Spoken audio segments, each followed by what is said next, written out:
Bien, hoy damos inicio a nuestra primera mesa redonda. Vamos a participar las personas que ya dimos una plática de lo que hacemos, ya para que terminen de conocernos. Y vamos a hablar sobre la transición en México. Vamos a ver rápidamente su problemática, el contexto internacional, los compromisos de México, los datos del consumo de México de energía, cómo puede llevar a cabo la transición energética México y las tecnologías disponibles según nuestros campos de conocimiento.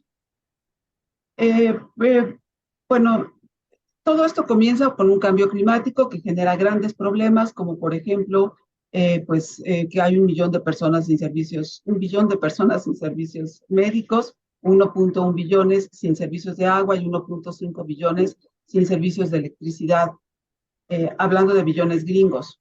Y además, pues tenemos el derretimiento de los polos y el aumento del nivel del mar, el aumento de huracanes, tormentas e inundaciones, la desertificación e incendios con las pérdidas de cultivos y tierras cultivables, los problemas en la salud, enfermedades respiratorias, alergias, inasistencia al trabajo, inclusive muerte prematura, extinción de especies, principalmente de las de gran tamaño, y una aparición también de nuevas especies pequeñas como los virus y las pérdidas económicas de vidas humanas. Todo esto, pues, se estima que es causa de nuestras actividades humanas que han incrementado la temperatura del planeta en 1.2 grados centígrados. Vemos aquí cómo ha ido aumentando en los años y cómo América, pues, tiene un gran número de días con temperaturas pues mayores a los 29.5 grados centígrados, incluyendo México.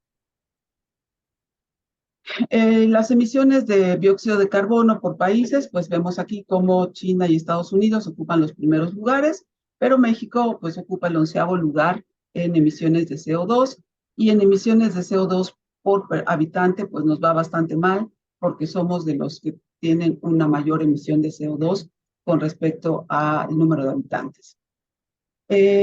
Las emisiones de CO2 a nivel mundial con proyecciones han hecho muchos este, escenarios y uno de ellos es el de British Petroleum que publicó en 2019, en donde como vemos pues aquí hay un mayor gasto de energía y seguimos emitiendo CO2 si no hiciéramos nada. Si hiciéramos algunas cosas va bajando, pero tenemos este nuevo escenario que es pues lo mejor que nos pudiera ocurrir. Sin embargo, los aspectos comunes en estos 4 escenarios son el crecimiento económico y la economía bajo carbono, pero las diferencias son las políticas, las tecnologías que se aplican y el comportamiento social. Creo que en todos estos nosotros como red podemos incidir de manera importante. Eh, Todos recordarán que en 2015 se llevó a cabo la COP21 con el Tratado de París, después en 2021 en la COP26 de Glasgow, donde se decide llegar a una neutralidad de carbono al 2050 igual a cero, y tiene algunos componentes que entraron en la Agenda 2030. Tiene una declaración con visión y todo esto, unos objetivos, que son 17 objetivos de desarrollo sustentable, con 168 metas a cumplir y con indicadores para medir su cumplimiento. También hay un seguimiento y un examen a escala nacional, regional y mundial, y la implementación por por medio de alianzas mundiales. Estos objetivos de desarrollo sustentable son universales y transformativos, es decir, cada país puede decidir qué es lo que va a hacer o cómo va a lograr el objetivo y cuáles son sus objetivos particulares. Todos son de gran alcance y deberían de estar centrados en las personas. En esta Agenda 2030 se dice que lograr el desarrollo sostenible en sus 3 dimensiones, económica, social y ambiental, debe ser de forma equilibrada e integrada y que todos debemos aspirar a un mundo sin pobreza, hambre, enfermedades ni privaciones, donde todas las formas de vida puedan prosperar. Un mundo sin temor ni violencia. Estos son los 17 objetivos del desarrollo sostenible. No pobreza, no hambre, salud para todos, educación para todos, igualdad de género, agua limpia y saneamiento, energías limpias, trabajo, industria innovación e infraestructura, y en fin, a nosotros nos interesa pues más que todo en este grupo, pues el objetivo 7 referente a la energía. Y este objetivo a mí me parece muy importante porque puede impactar en todos los demás. Por ejemplo, nosotros podríamos pensar que no impacta sobre la igualdad de género, pero cuando nosotros vamos al campo y vemos que las casas no tienen electricidad, pues entonces las mujeres tienen que trabajar mucho más en sus labores domésticas que si pudieran conseguir un refrigerador, una lavadora, en fin. Entonces sí impacta, e impacta pues también en la educación, si no hay si hay niños con computadoras en las ciudades y niños sin acceso a la electricidad en el campo, pues la educación no puede ser igual, ni el saneamiento. Entonces es un objetivo que realmente afecta a casi todos los demás. Vamos a ver algunos datos del mundo y de México. La producción de energía contribuye con un 60% de las emisiones de gases de efecto invernadero. Los combustibles fósiles fueron responsables en 2019 del 83% de las emisiones totales del CO2. La electricidad producida a partir del carbón produjo 36% de emisiones de CO2, más que todo, es lo que más CO2 produce. En 2015, el 17% del consumo final de la energía fue con renovables, o sea, muy poca cantidad de energía renovable. 13% de la población mundial no tiene acceso a la electricidad y 3 mil millones de personas dependen de la madera, el carbón y los desechos para cocinar. Esto parecería ser, bueno, pues que lo usen. Pues no, porque talan los bosques. Y una forma de ser, como dicen, net cero, carbono neto cero, es que tengamos la cantidad de bosques suficientes para que el carbono que no podamos evitar emitir sea absorbido por los bosques. Y bueno, la tala de árboles que evita la absorción de CO2. Las metas al 2030 para todo el mundo son garantizar un acceso universal a la energía asequible, fiable y moderna, aumentar la proporción de las energías renovables, duplicar la eficiencia energética, aumentar la cooperación internacional para facilitar acceso a investigación y tecnologías, y ampliar la infraestructura y mejorar la tecnología para servicios energéticos modernos y sostenibles a países en desarrollo. En los compromisos de México al 2030 fueron los siguientes. Primero, reducir al 22% sus emisiones de gases de efecto invernadero y 51% de sus emisiones de carbono negro. Todo esto al 2030.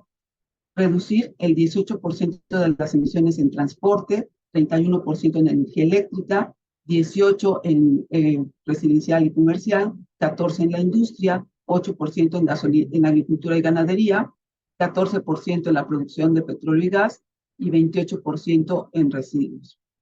Sin embargo, estas son las emisiones de CO2 en México. Y pues como vemos, no han bajado. Esto es nada más hasta el 2010, pero me parece que adelante tengo otra gráfica mejor, más moderna. Y aquí tenemos cómo se genera la energía en México, a partir de qué.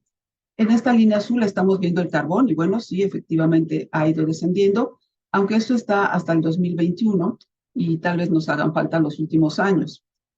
Sin embargo, la proporción de gas natural ha aumentado de manera muy importante. Aquí tenemos la energía nuclear, la energía hidráulica, la energía solar, los biocombustibles y el petróleo. El problema con los biocombustibles, que es esta línea anaranjada, es que los biocombustibles no se utilizan de manera, no es que produzcamos biodiesel o biogás, simplemente es la biomasa que se consume directamente como la leña.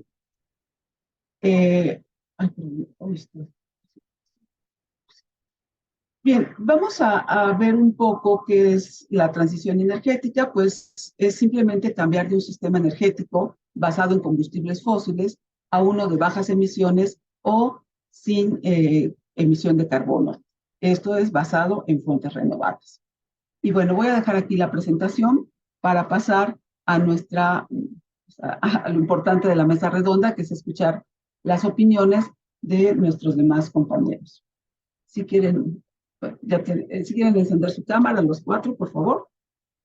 Y pues la primera pregunta es, ¿cuáles creen que sean los pasos o las metodologías que debe de llevar a cabo México para alcanzar los objetivos que se ha propuesto para el 2030.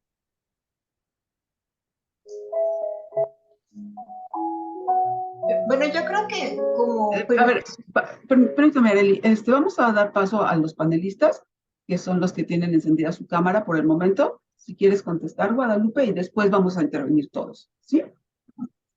Por Ok, favor. empiezo yo. Bueno, pues muchas gracias. Yo pienso que la cuestión de la transición energética tiene que abarcar muchos niveles. A veces estamos muy metidos solamente en nuestro propio campo, que nos olvidamos de todo el efecto que podría tener los demás niveles, ¿no? En especial el nivel social, o sea, debe tener una mayor responsabilidad, un mayor sentido de responsabilidad en el ahorro energético, en la eficiencia energética, y en ese aspecto también nosotros como academia tendríamos un compromiso por hacer esta actividad de difundir qué es el calentamiento global, qué es la transición energética, y de alguna forma contribuir muy directamente a ese conocimiento social a gran escala, ¿no? Entonces, esas cuestiones de ahorro energético y de eficiencia energética a nivel social van a tener un buen efecto. No es que uno como persona vaya a dejar de producir mucho, sino que en el aspecto multiplicativo uh, con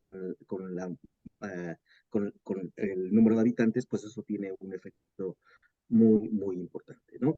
También en ese aspecto, pues nosotros debemos como sociedad eh, hacer la lucha de que el gobierno haga su trabajo, y su trabajo en el sentido del gobierno es que haya un mayor compromiso en inversiones que tengan que ver con ahorro energético y con nuevas fuentes de energía renovable. Ese, al final de cuentas, es una de las grandes retos que tenemos, porque si bien ha habido algunos avances y se ven actualmente algunas ideas, creo que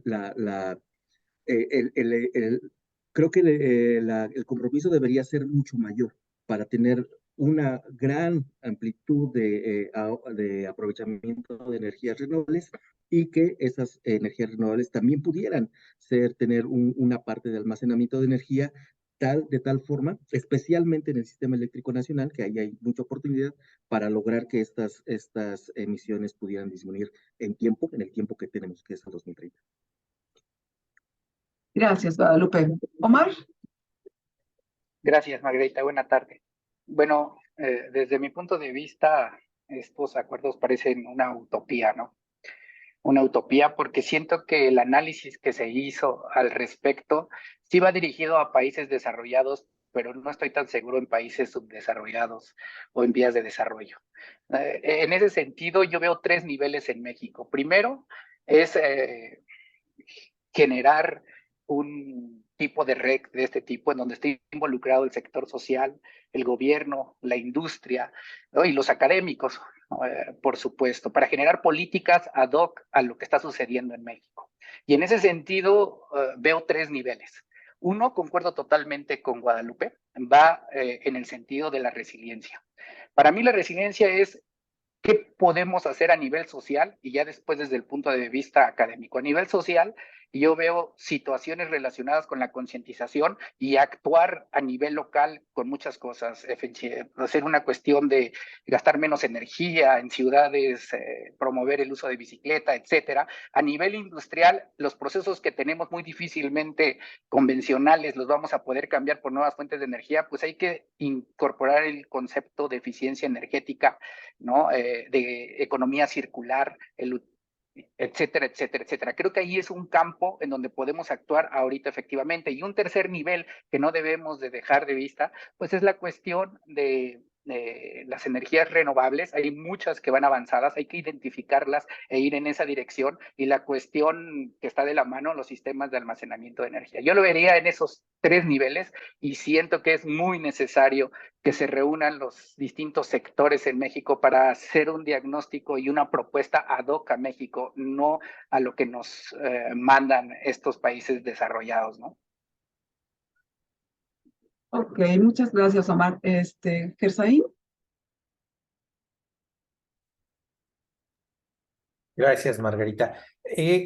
Coincido en el sentido de que como academia tenemos la obligación de sensibilizar a quienes toman las decisiones en nuestro país, de generar una legislación y un impulso económico hacia esa transición. A veces si nos leemos entre la misma academia no generamos ese cambio. La otra parte que tenemos que sensibilizar es a la sociedad, más que hábitos de día a día, es hábitos de consumo, ¿sí?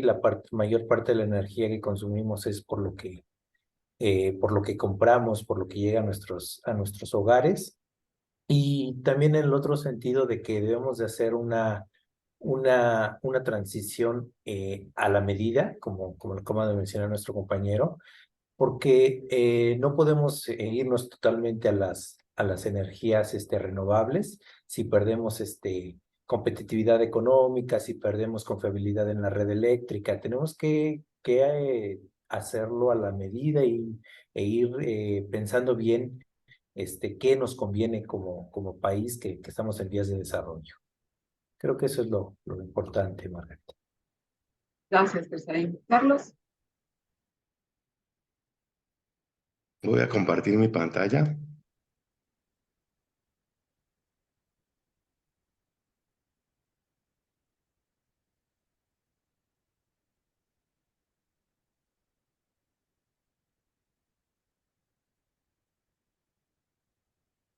Listo.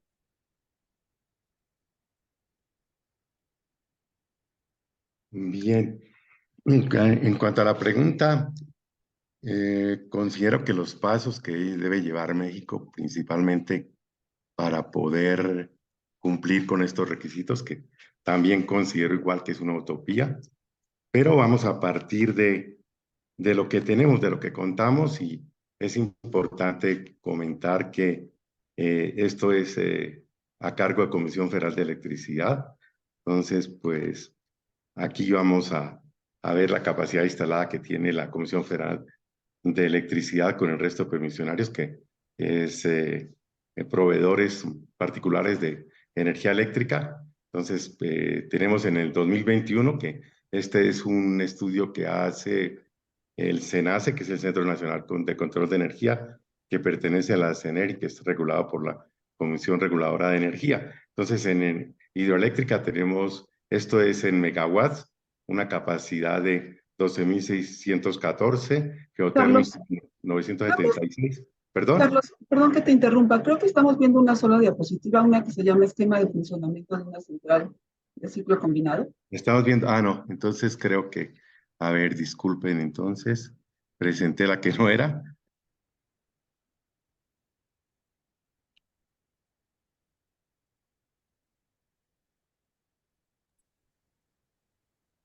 Estás en la diapositiva 59 Sí, entonces no, esa no es, es esta. Ahora sí. Ahora sí. Capacidad Bien. instalada de la CFE. Sí, es la capacidad instalada. Entonces, Okay. juzgué pertinente saber cuánto tenemos. Y bueno, tenemos capacidad de la geotérmica, eoeléctrica, fotovoltaica, bioenergía. ¿Cómo estamos en el 2021? ¿Cuánto es la suma en energías renovables? 26.899.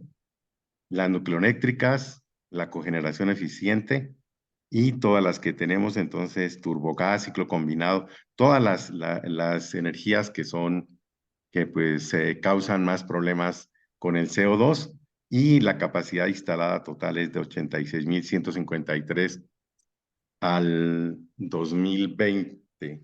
Entonces, bueno, aquí lo importante que tenemos que ver para cumplir con estos, yo considero varias características, o por lo menos para hacer el intento en cuestión de generación de energía eléctrica, es la eficiencia. Hay que ser eficientes. Entonces, aquí también acaban de comprar a Iberdrola 13 plantas, lo hace Comisión Federal de Electricidad, y esas 13 plantas son de ciclo combinado. Entonces, eso lo veremos cuando veamos las tecnologías, que es un ciclo combinado. Y en esta cuestión de la eficiencia, estamos hablando de un porcentaje importante del 40 al 60%, que es un 20%. No es una energía limpia, pero es una energía que aumenta la cuestión de la eficiencia. Otra de las cuestiones que tenemos que ver es la planeación. Aquí este programa que tiene el SENACE nos lleva hasta el 2034 y podemos ver una planeación. Ellos ya tienen planeado cuánto van a crecer las ciudades, cuánto va a crecer su capacidad instalada, y esto es importante. En otras las situaciones es el aprovechamiento de energía y lo que son los recursos renovables, que esa es la parte que tenemos que ver y aprovechar bien la parte de la calidad de energía. Y bueno, estamos viendo que hay un programa sectorial, que es el Programa Sectorial de Energía del 2020 al 2024. Anteriormente se tenía el Programa Especial de Cambio Climático, que era el PCC del 2019 al 2024, y con el cambio de administración tenemos este. Ahora, en cuestión de la parte vehicular, que eso es importante, entonces tomar en cuenta también la cuestión de transporte colectivo en las ciudades y el transporte particular. Estamos viendo que la tendencia es a que tengamos coches eléctricos, y esta es la parte importante que tenemos. En la cuestión residencial y comercial también es la cuestión de eficiencia. Se ha avanzado mucho en la cuestión de uso eficiente de energía a través de LEDs y a través de generación de las mismas personas que instalan sus celdas fotovoltaicas y colaboran con la parte de la energía. Eso sería lo que yo podría comentar en esta pregunta. Muchas gracias, Carlos. Bueno, ahora me toca a mí contestar la pregunta. Pues yo creo, no sé si están viendo mi pantalla. Todavía no. No, es que yo no me he dejado de presentar ya. Ah, Ya creo que ya dejé. No, todavía no, pero Entonces, ¿cómo se hace aquí? Es que siempre tengo problemas con él. el administrador también puede parar la pantalla de no sé quién sea, pero no, ¿Ya? yo ¿ya? ¿Ya no, se quitó? no, pero el No. administrador también puede parar la pantalla. Parar Hay un botoncito rojo abajo que dice Stop Share o dejar de compartir.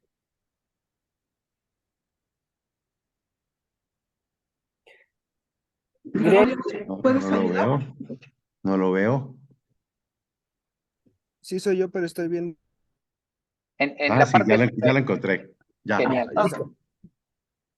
Y me cuesta un trabajo el Zoom. Estoy más con Meet. Ok.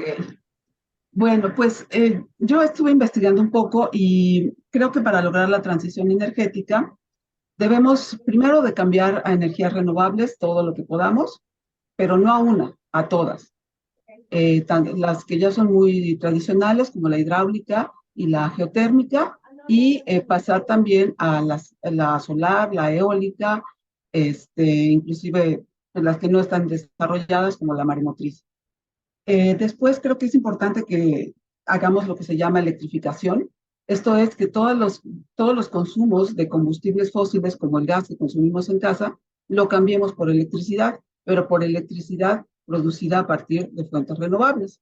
Igualmente el transporte, pues en vez de usar autos de combustión interna, cambiar a autos eléctricos, pero que la energía sea generada por energías renovables.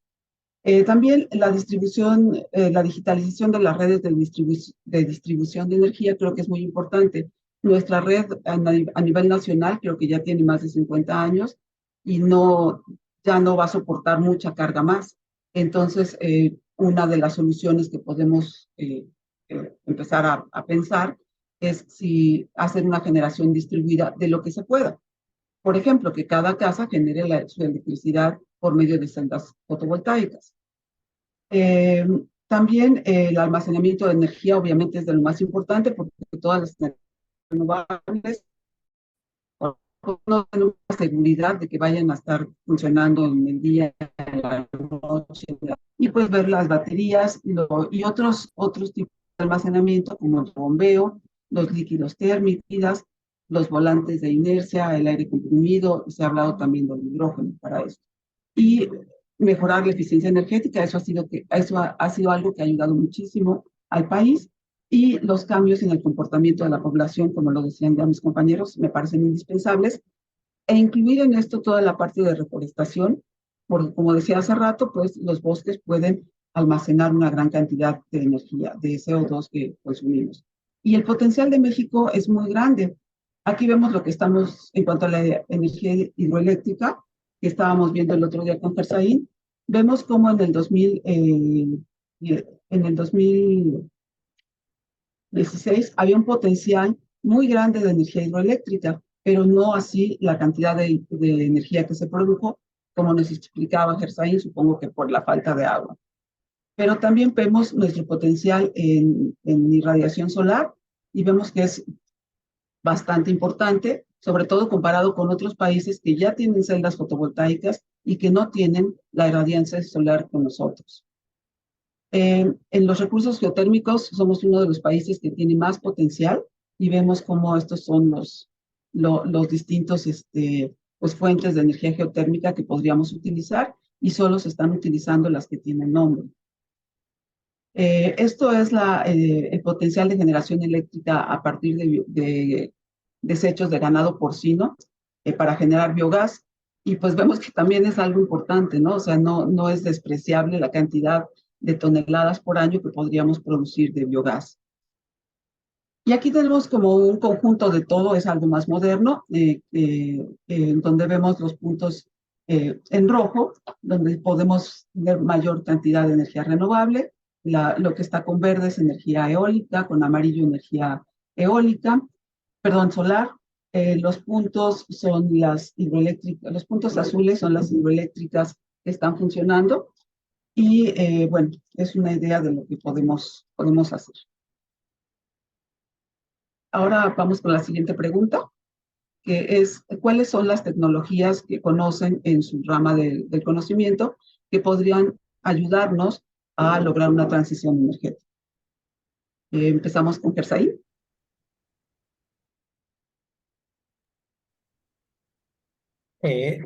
Como lo hemos tocado en algunos puntos, el rebombeo el rebombeo hidráulico, justamente nos ayuda a resolver esos picos de demanda de energía que tenemos en el país por las tardes,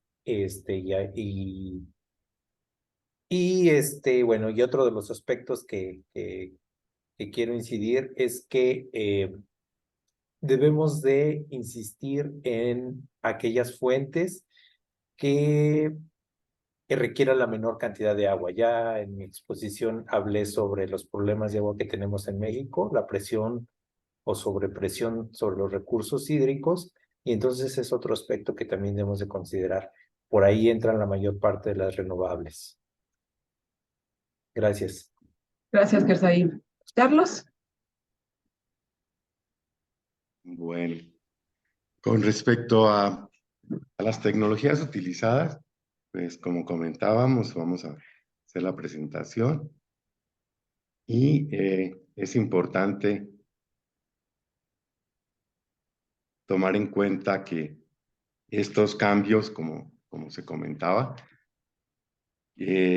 actualmente se utiliza el gas y se utiliza el combustible. Entonces, este ciclo combinado, que es lo que están haciendo, que es la parte del generador eléctrico, al tener estos dos aprovechamos la energía. Es lo mismo como cuando tenemos turbinas con recalentamiento, que gastamos menos energía al calentarla. Entonces, esta es una tecnología que, aunque no es una tecnología totalmente limpia, pero sí mejora con la eficiencia. Definitivamente hay más tecnologías que estamos utilizando y que algunas Margarita comentó y me enseñó el mapa de lo que son las energías que tenemos. Esto es en 2020 y México tiene una capacidad importante en cuanto a geotérmica. Solo tenemos dos, una que es en los azufres, que es importante, y otra ahorita no recuerdo cuál es el nombre, pero hay una capacidad importante. Se ha apostado también a la hidroeléctrica, como se comentaba. Lo que se compró a Iberdrola fue 12 plantas de ciclo combinado, que alguien me comentaba en el chat, y una hidroeléctrica que se va a implementar en Oaxaca. Entonces, esto sería la parte importante. Y bueno, la fotovoltaica, que también hay parques de fotovoltaica, que también lo tiene Iberdrola y otras compañías españolas que también contribuyen. Aquí, en esta parte importante no han comentado muchas cosas que son los problemas que tenemos. La energía eléctrica se tiene que consumir tan pronto se genera. O sea, aunque estemos hablando de uso de baterías y todo, en la cuestión cuando estamos generando ya una planta que es grande y que es para una ciudad, no tenemos la capacidad de guardar esa energía. Entonces tenemos que consumirla tan pronto la estamos generando. Ese es un problema importante. Y lo que pasa con las energías limpias, no es que yo esté en contra de eso, pero el problema es que las generan, hay sol, cuando hay sol se está generando y no hay o sea, se puede hablar de un ciclo diario de uso de energía o de consumo de energía, en el cual la hora pico es las 7 de la noche, en esa hora ya no hay sol, ya no se puede utilizar el sol. La cuestión de las mareomotrices, pues en México hay el potencial para hacer una en Los Cabos, en Baja California, y en México no hay todavía ni la planeación para poderlo hacer, o si está considerada, es muy complicado hacerla, porque también se tiene ese problema, porque se tiene que tener embalses, se tiene que además tener una buena, como los casos de los fiordos, para poder aprovechar esta clase de energía, que también hay otra clase de energías mareomotrices que se pueden utilizar, pero México no le apuesta a esta parte de la energía. La fotovoltaica sí, y las otras sí, pero el problema es esa, que cuando la necesitamos no la tenemos porque no la generamos. Todas las energías lo mismo, no tenemos viento a toda hora y no podemos generar a toda hora. Y así con todas las energías que tenemos, ese es un problema importante.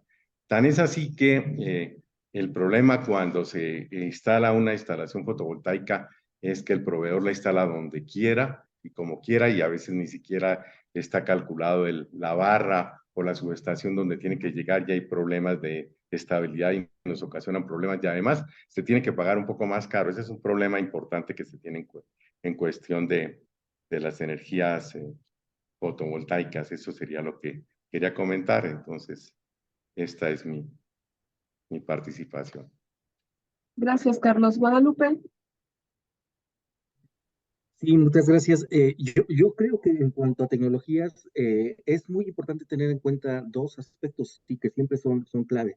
Uno es la madurez tecnológica, que definitivamente, aunque queramos usar tecnología mareomotriz o térmico, pues la tecnología realmente no está lista, y aunque sea muy importante o su contribución pudiera ser mucha, pues si no existe la madurez tecnológica, pues simplemente no podemos confiar en que sea esa la solución.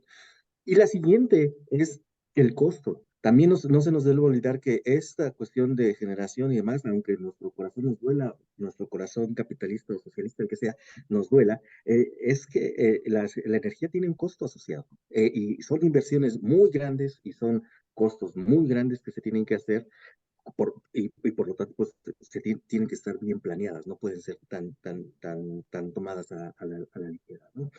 Entonces, en definitiva, en esos dos aspectos, la solar y la eólica son las tecnologías que tienen mayor madurez, y que el costo de electricidad obtenido a través de esas, el levelized cost of electricity, es de los menores. Entonces, esas deberían ser las tecnologías que se deberían apostar.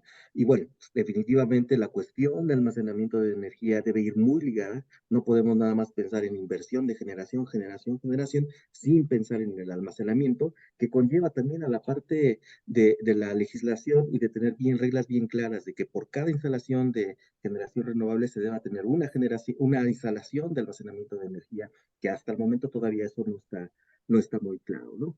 Entonces, esa sería una de las cosas que yo creo importante. Por otro lado, otras de las dos, es que debemos pensar en el desarrollo de redes inteligentes y el consumo local y digital también, como lo mencionaba Margarita. Es una de las cosas que también va a ser muy importante. Y en cuestión de la movilidad, yo no lo veo como la gran solución en los autos eléctricos. Lo veo desde el punto de vista de la solución en el que los autos eléctricos sirvan como un sistema de almacenamiento de energía, pero que sea obligatorio que esa energía que utilizan los autos eléctricos pudiera ser renovable. Ese podría ser uno de los grandes aportaciones que quizá nosotros en un futuro podríamos hacer. Es todo, gracias. Gracias, Guadalupe. Bueno, pues mi turno de contestar. Yo creo que efectivamente, como lo comentaban ya todos, el que entren de repente las energías renovables a la red eléctrica es un grave problema. Sin embargo, bueno, hay otros problemas asociados a no hacerlo, ¿no? Y otros costos, porque es cierto, es muy costoso hacer plantas nuevas, pero también será muy costoso, pues, que la gente muera, cuánto vale una vida humana o la vida de no sé cuántas personas que mueran en una inundación o algo así. Pero bueno, ese no es lo que quisiera comentar. Lo que creo que podríamos aportar en algún momento, desde mi campo del conocimiento, es el uso de algunos biocombustibles como durante el paso de transición. Mientras estamos transitando hacia las energías renovables y hacia lograr un sistema de redes inteligente para la distribución, podríamos utilizar biogás, biodiesel, bioetanol para poder lograr esta transición. Recordemos que la gran ventaja de los biocombustibles es que el CO2 que generan es el mismo que las plantas en algún momento tomaron de la atmósfera, entonces no estamos agregando carbono a la atmósfera. Creo que todas estas tecnologías ya están suficientemente maduras como para que pudieran comenzar a utilizarse. Inclusive podemos utilizar bioetanol combinado con gasolina, como lo hace Brasil, para bajar la contaminación que produce el transporte particular o el transporte de pasajeros con el biodiesel, que también se puede utilizar en mezclas con el diésel, para en motores que no tenemos que cambiar. Esto es un gran ahorro y podría ser una buena aportación, sobre todo durante el tiempo que logramos una transición energética controlada, porque tampoco podemos proponer que pues, el país carezca de energía por una semana, porque llegó la sequía en no sé dónde, ¿no? Entonces, ese no es el caso, pero creo que sí podemos encontrar algunas soluciones todavía, al menos en el campo de los biocombustibles, para lograr esta transición energética. Y bueno, en este momento abriríamos la Parte yo, Margarita. participación. Ay, perdóname, Carlos. Pero si quieres ya no, ya no. No, por favor, por favor. Perdón. Okay. No, bueno, nada más para cumplir con el protocolo. Bien, desde mi campo de estudio puedo comentar que un impacto directo hoy en día es en resiliencia. Prácticamente es identificar las fuentes de energía que se tienen hoy en día y tratar de eficientizar estas, ¿no? Y también mejorar las cuestiones de contaminación. ¿A qué me refiero? En la industria petroquímica o en la refinación del petróleo hay muchos procesos en donde se puede minimizar el consumo de energía o se puede minimizar la contaminación, ¿no? Debido a esto, de disminuir la concentración de estos gases de efecto invernadero. Creo que ahí se puede tener un impacto directo hoy en día y también se pueden implementar otras cuestiones que están con otros conceptos como los de economía circular, como el CO2. El CO2 que se produce se puede concentrar en los distintos procesos que se tienen en la industria de refinación del petróleo y reutilizar, o también así como basura o residuos de todo tipo, ¿no? Desde las cuestiones electrónicas hasta basura orgánica, etcétera, cómo reusarlos para que haya un concepto de economía circular. Ahí creo que mi campo de estudio puede entrar directamente hoy en día, ¿no? En otro punto es en investigaciones con respecto a energía renovable o sistemas de almacenamiento que estén ya maduros. Creo que la ingeniería química se ha caracterizado por ser aquella área que puede ayudar a dar un panorama sin mucha inversión de cuál sería el desempeño de todas estas tecnologías a otras escalas, ¿no? Donde unido de manera interdisciplinar con otras disciplinas podemos llegar a objetivos que nos den un panorama claro en dónde estamos y cuáles tienen un futuro, ¿no? Como la energía solar, como el diagrama que nos mostraste, Margarita, creo que es muy valioso porque nos puede dar una idea clara de dónde concentrar nuestros análisis, ¿no? Muchas gracias.